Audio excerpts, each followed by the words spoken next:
Good day mga boss. Ngayon update tayo sa ISC. Yung naging problema ng ISC natin nakaraan. Kasi bumalik na naman yung problema ng ISC natin, nawawala na minor. So nung nireset natin siya, nasa 9.7. Ngayon 10,192. So almost 500 kilometers yung tinakbo. Bumalik yung ISC problem. Try natin.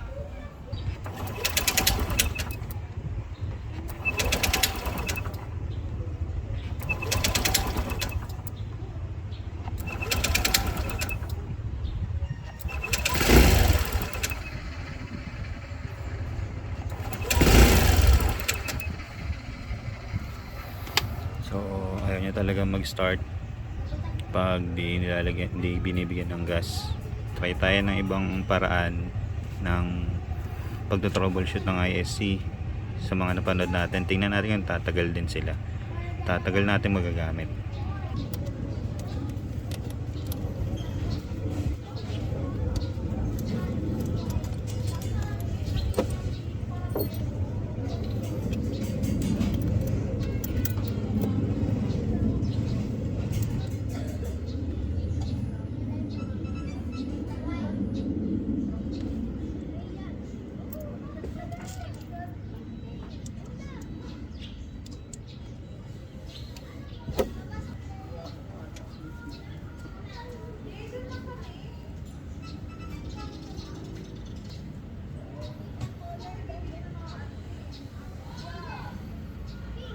Ikot lang ba?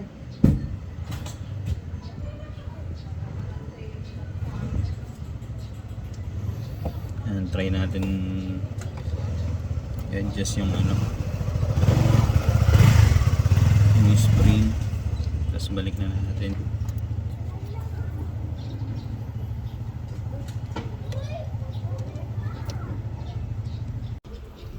So ayan mga boss, sinubukan natin siyang i-adjust yung tension ng spring.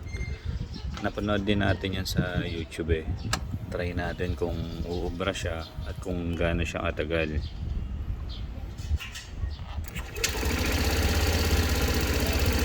So ayan, parang na-reset na nga yung ISC natin. So ayun mga boss, update ko kayo kung gaano katagal to, kung ilang kilometro tatakbuhin bago bumalik yung problema. Tapos subok ulit tayo ng ibang paraan na magagawa natin dito sa ISC natin sa pagto-troubleshoot. Ayun lang mga boss, ingat kayo palagi, ride safe. Salamat mga boss.